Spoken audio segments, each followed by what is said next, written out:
तो हम ऐसे ताकते हैं तो देखते हैं कि वो चाकू लेकर ऐसे एकदम घूम रहा है। सरकार जब चाकू लेकर वो घूम रहा है तब हमारे हाथ में यही पायना था।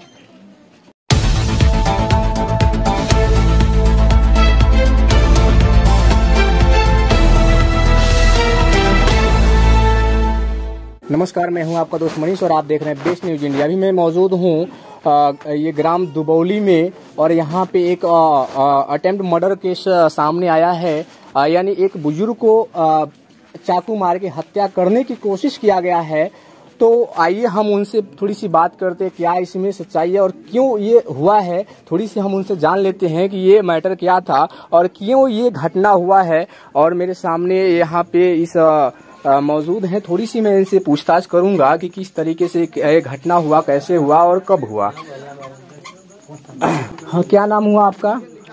बाबूराम चौहान। बाबूराम चौहान, ये घटना क्यों हुआ था और कब हुआ था? अब क्यों हुआ वो तो नहीं बता पाएंगे जी। क्यों हुआ, क्योंकि कोई कसूर हमारे परिवार से, कोई तनाव, कोई मर मुकदमा, कोई अदावत तो थी नहीं जी।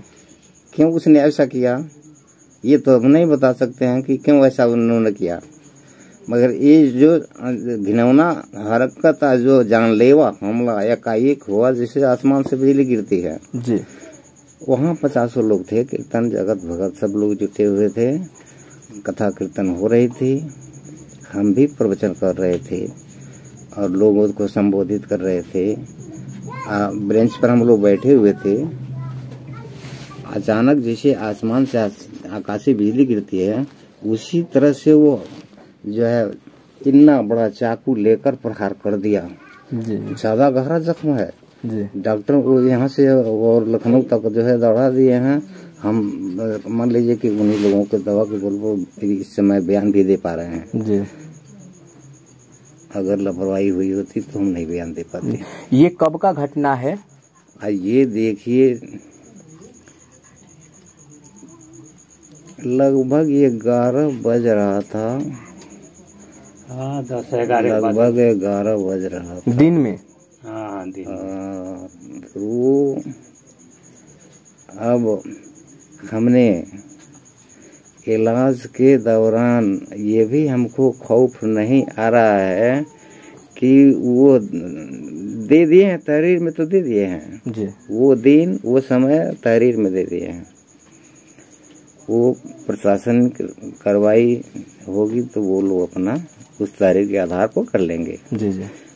हमें ये विश्वास है कि न्याय हमें मिलेगा जी।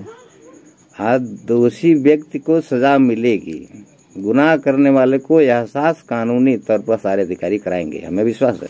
क्या पहले से ऐसा कोई आपके झगड़ा बवाल ऐसा कुछ हुआ था कि इस तरीके से वो अचानक हमला किया?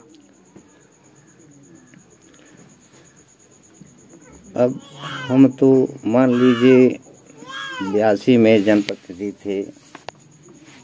उस समय हमने उस परिवार को पट्टा दिया, उसके पिता को। उस समय हमने आवास दिलवाया, जब इंदिरा आवास मिलने लगी तो फिर भी उसकी मदद हर तरह से। एक जगह और जमीन दिलवाया हमने उसी तौर पर। उसे जो है फिर आवास और बच्चों के नाम से जो है काफी हमदर्दी थी। बीच में कहाँ से आ जा, अब काफी हमदर्दी थी। चलिए ठीक है, आपसे हम अब ज्यादा हमने भला किया है उसका, वो हमारा बुरा किया है, उसकी सजा उसे मिलेगी। चलिए हम आपसे ज्यादा बात नहीं करें क्योंकि दर्द आपका बढ़ते जाएगा, तो इसीलिए यहाँ के इनके जो परिवार के लोग हैं उनसे मैं बात कर लेता हूँ। और यहाँ पे प्रशासनिक अधिकारी भी लोग आए हुए हैं तो उनसे भी मैं पूछ लेता हूँ किस तरीके से क्या हुआ था। अभी इनके पुत्र कहाँ हैं?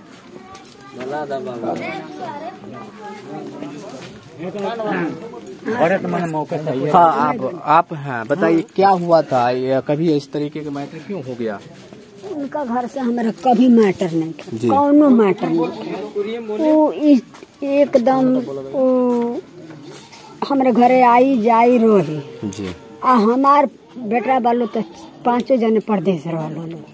और हमारे पति के जाके वही हर कीर्तन होते रहे, वही जा सुनत रहे। और एक बैग जाके काने कहाँ से आयल जाके चाकू मार देले बा। जी। हाँ।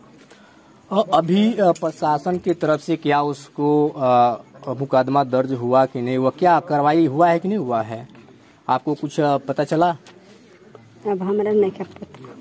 अच्छा। मालिक जाना पे कार्रवाई कैले बनी नहीं कैले। चलिए, कहीं न कहीं देखा जाए एक समाज में बहुत ही निंदनीय ये घटना घट रहा है और ऐसे लोगों पे मैं प्रशासन से कहना चाहूँगा कि ऐसे लोगों को कड़ी से कड़ी सजा दे, ताकि इस तरीके के भविष्य में कोई करने के लिए एक बार पहले जरूर सोचे कि इस तरीके से अंजाम देने में क्या उसकी असर होता है। तो सरकार से भी मैं कहना चाहूँगा कि इस तरीके कानून ऐसा निकालें कि कोई भी, क्योंकि दिन प्रतिदिन इस तरीके का घटना सामने आ रहा है, तो ऐसा कानून निकालें ताकि इस ऐसे घटना को अंजाम देने में उसे 100 बार सोचना पड़े कि हम ऐसे घटना का अंजाम क्यों दें। और भी लोग मौजूद हैं जिनसे थोड़ी सी मैं बात कर लेता हूँ कि ये घटना, क्या नाम हुआ आपका? शत्रुघ्न चौहान। आप इनके पुत्र हैं? हाँ, हम हमारे पिताजी हैं। तो क्या कभी आप लोगों से मरमुटाव हुआ था इन लोगों में कि किस तरीके से ये घटना हुआ, इस पे क्या बताएंगे आप? हमारे परिवार से देखिए, सदा उनके परिवार से ऐसा कुछ विवाद नहीं है, ना जमीनी विवाद है, ना कहीं खेती बाड़ी का विवाद है। जी। ठीक है। और वो ऑटोमेटिक आया है, चौराहे पे 50 लोग हैं और आके पीछे से गला पे वार किया है चाकू से। जी। बस। क्या नाम है उसका? लल्लन चौहान। लल्लन चौहान। क्या उसकी गिरफ्तारी हुआ कि नहीं अभी तक? अभी तो हम लोग को जानकारी में गिरफ्तारी नहीं हुआ है। जी। अब सच्चाई क्या है वो तो पुलिस ही जाने की। गिरफ्तारी हुआ है, कार्रवाई आगे बढ़ रही है नहीं बढ़ रही है, जी जी, ये हम लोग के अभी समझ से बाहर है। जी। चलिए, प्रशासन के लोग भी हैं। हाँ, बताइए क्या कह रहे हैं? हाँ, एक बताइए। बात ये बाकी पकड़ाई है, धराई है, तो उहे जानी है कि केहू के चढ़ौले पर कटले बने कि अपने मर्जी से कटले बने। जी जी, उहे जानी है। जी। हाँ। चलिए, प्रशासन के अधिकारी भी लोग मेरे साथ हैं, थोड़ी सी मैं इनसे बात कर लेता हूँ। इंस्पेक्टर साहब से बात कीजिएगा इस संबंध में जाकर के। अच्छा जी। चलिए, कहीं न कहीं इस तरीके की घटना अगर घट रही है और तमाम यहाँ पे लोग मौजूद हैं, आप देख सकते हैं। कौन थे आप? थे वहाँ पे? क्या हुआ था, किस तरीके से घटना घटाई? हम जा रहे हैं बड़कुड़िया बंक पर जी। तो अभी मैंने कर्मचारी जो है तो हमारे गांव का है, अभी वो गया नहीं है जी। तो जाकर वहाँ हम बैठ रहे हैं, वहाँ कीर्तन हो रहा है तो उसी में हम मुँह करके वहाँ बैठे हैं तो वो तब तक वो हमने देखा नहीं उसको जो किस तरह से आता है, लेकिन ये देखा कि जब वो मारा तो ये बिरंच लेकर गिर गया जी। तड़ाक दे जब बिरंच बोला तो हम ऐसे ताकते हैं तो देखते हैं कि वो चाकू लेकर ऐसे एकदम घूम रहा है जी। सरकार जब चाकू लेकर वो घूम रहा है तब हमारे हाथ में यही पायना था, तब हमने दौड़ा कि दौड़ो एक मार्ग चलो को मारो, तो वो भागा है बस। तो ये एक समाज में बहुत गलत मैसेज फैल रहा है कि इस तरीके से घटना नहीं होना चाहिए। इस तरीके से आप समझिए कि आज यहाँ हुआ है, कल कहीं भी हो सकता है। तो मैं बार बार सरकार से कहना चाहूँगा, प्रशासन के द्वारा कहना चाहूँगा कि ऐसी कानून की व्यवस्था किया जाए ताकि इस तरीके की घटना कोई भी अगर इंसान करता है तो ऐसी सजा दें कि वो उसको भविष्य में कभी इस तरीके का घटना का अंजाम न दे, क्योंकि ये प्रतिदिन कहीं न कहीं ये मैटर इस तरीके का सामने आ रहा है और कहीं न कहीं लोगों के अंदर एक गलत मैसेज फैल रहा है, समाज में गलत मैसेज फैल रहा है। तो इस पे कोई अस्थायी कानूनी कार्रवाई हो और उसको सजा मिलनी चाहिए।